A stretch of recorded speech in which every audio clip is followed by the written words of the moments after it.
Continuamos con más aquí en las noticias de la mañana y al inicio del programa le comenté sobre la ola de renuncias que vienen por parte de funcionarios del gabinete. Ya la anunció la primera el canciller Marcelo Ebrard. También en el Congreso viene la renuncia de Manuel Velasco, que también la anunció ayer. Y vendrá Ricardo Monreal, Gerardo Fernández Noroña.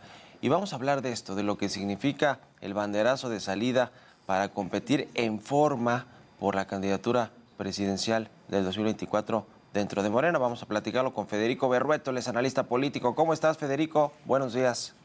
Muy buen día, Mario. Me da mucho gusto saludarte y por tu conducto saludo al auditorio. Gracias. Pues comenzó ya el proceso interno y van a definir las reglas este domingo en el Consejo Nacional de Morena. ¿Cómo ves este adelantado proceso que pues ahora sí ya va más en forma con las corcholatas sin su cargo público y compitiendo con todo por la candidatura? Pues mira, como todo en la política, siempre una decisión relevante, hay ganadores y hay perdedores. Te pudiera decir que el principal perdedor, adelantando los tiempos sucesorios, pues es la legalidad. ¿Por qué? Porque la Constitución y las leyes electorales establecen periodos específicos para los procesos de precampañas.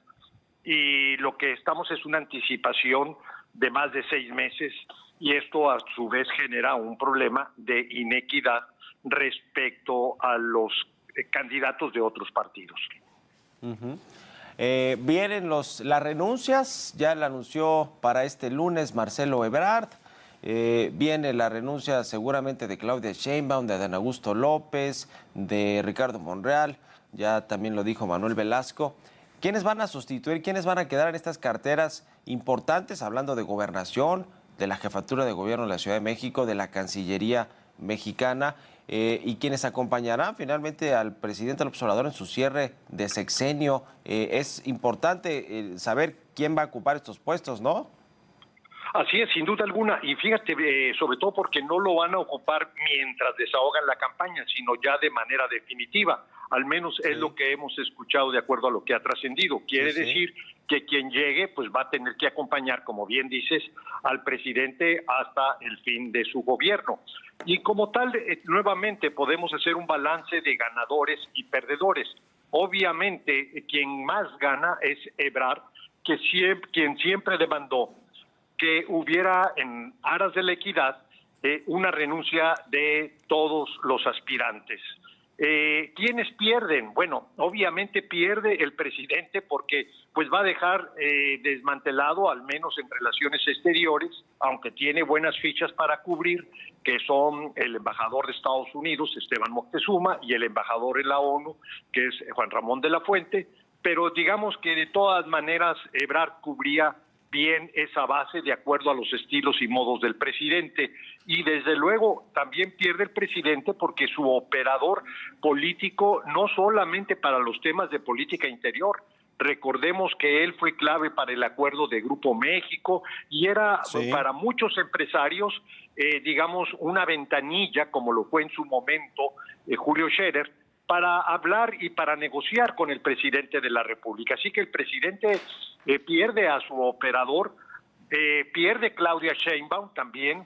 ¿Por qué? Porque ella había dicho que no iba a renunciar sino hasta que ya concluyera el proceso de selección. Entonces no se le hace ver como que estuviera a tono de lo que decidió finalmente el presidente.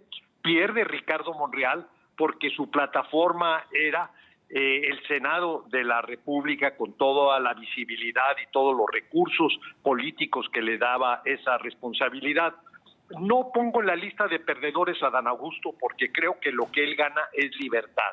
O sea, al ser él un operador político del presidente en muchos de los temas, le impedía poder realizar pues sus actividades de, digamos, en los estados o recibiendo a distintos actores de relevancia. O sea, no podía hacer su actividad política derivada de su tarea. Al liberarlo el presidente, pues él ya estará en mejores condiciones para ello. Como te había dicho, el presidente creo que concede a Marcelo Ebrard, es una gran concesión a Marcelo Ebrard, no es menor, pero a su vez compromete al proyecto a la ilegalidad. Hay una resolución del INE y también del Tribunal Electoral que obliga a que no realicen actividades de proselitismo los aspirantes de Morena. ¿Y para qué caso tiene que ellos renuncien si no pueden hacer estas actividades?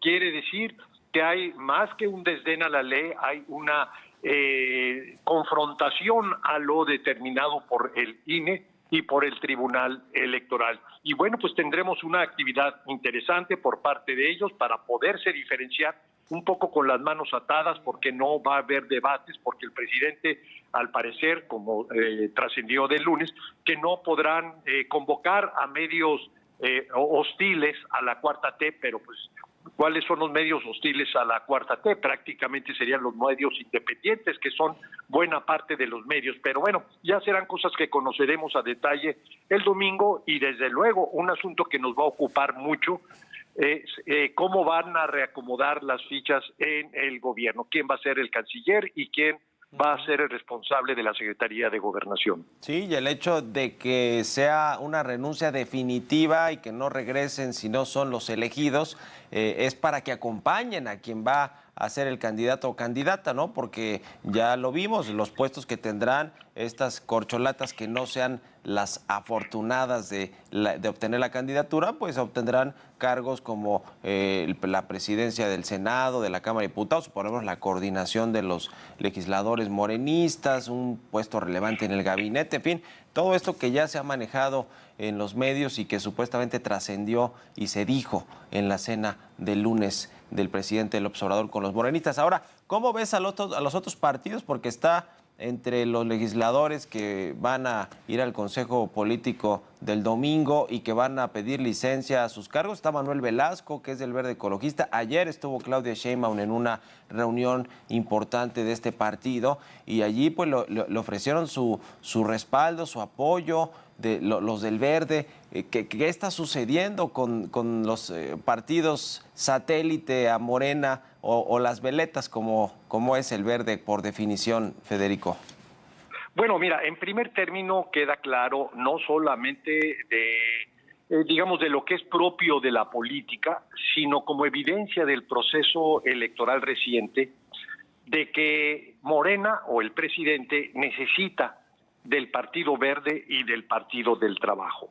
El presidente ya se puede ir olvidando de esta idea de que en la elección del 24 va a tener mayoría calificada. Los datos del Estado de México, aunque les son favorables, no son lo suficientemente robustos para que plantee la posibilidad de que Morena por sí mismo podría ganar la mayoría calificada. Y además ni siquiera la va a poder lograr con el Partido del Trabajo y el Partido Verde. Pero de cualquier forma, el juego político se va a trasladar a la Cámara de Diputados, más que al Senado, a la Cámara de Diputados, porque allí es más difícil ganar la mayoría calificada. Ocurrió en el 18 por el efecto Andrés Manuel López Obrador, que jaló todas las votaciones a favor de Morena, pero no será así en el 24, es lo que ya vemos perfilado, y esto obliga precisamente a que el PT y el Verde estén en la órbita de la coalición por Morena. Pero por otro lado, el presidente no ha sido muy cuidadoso y ha hecho de manera reiterada un desdén a los prospectos del Partido Verde, que es una carta a última hora que nadie toma en serio, que es la de Manuel Velasco, ni su propio partido lo toma en serio, que ayer estuvo precisamente con Claudia Sheinbaum. Y por otro lado también tenemos el caso de Gerardo Fernández Noroña, quien ha reclamado de manera reiterada la exclusión. No estuvieron en la reunión del lunes y es un mensaje muy claro, no están en la jugada.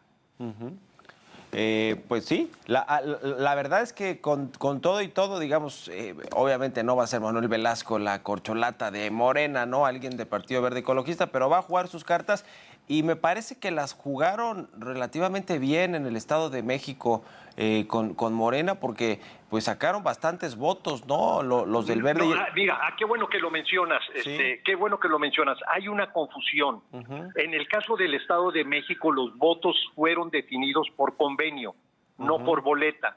En la boleta nada más había un solo emblema. Entonces, esto que ha ido circulando de que tienen mucha votación se deriva del convenio, no de lo que sucedió en la elección. O sea, digamos que estos supuestos votos que habría obtenido el Verde no son realmente la gente que fue a votar y que dijo, a ver, el Verde es coalición por Morena, sino porque había un convenio previo a la alianza, ¿no? Efectivamente.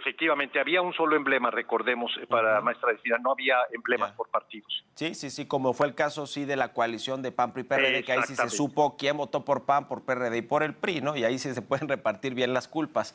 Efectivamente, Mario. Oye, y por último te pregunto de la oposición, porque a ver, hoy todos los reflectores y la opinión pública está volcada a lo que suceda en términos políticos electorales con las corcholatas, con el proceso interno de Morena, con lo que dice el presidente López Obrador. Y del otro lado, pues no se ve claro, aunque ya pusieron una fecha supuestamente para definir reglas, no se ve claro quiénes, cómo pueden hacer un frente común sólido y competitivo para hacerles frente a Morena el 24, Federico.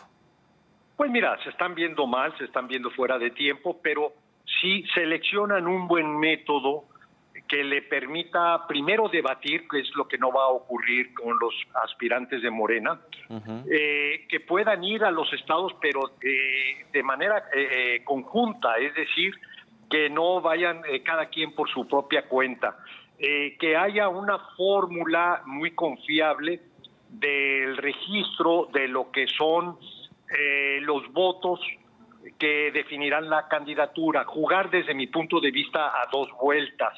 Es decir, una primera parte es para decantar a dos aspirantes con mayor apoyo y ya en los tiempos formales, que estamos hablando de diciembre, hacer una elección abierta en las 5 circunscripciones para definir al candidato. Es decir, un buen método puede construir una candidatura que le dé mucha visibilidad, que le dé legitimidad.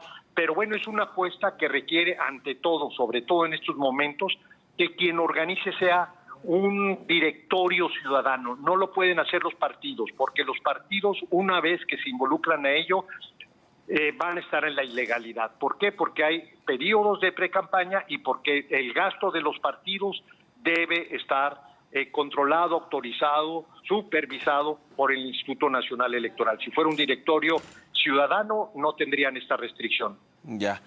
Pues gracias, Federico, por tu análisis. Como siempre, un abrazo y buenos días. Muy buenos días, Mario. Y nuevamente, por tu amable conducto, saludo al auditorio. Gracias, que estés muy bien. Es Federico Berrueto, analista político.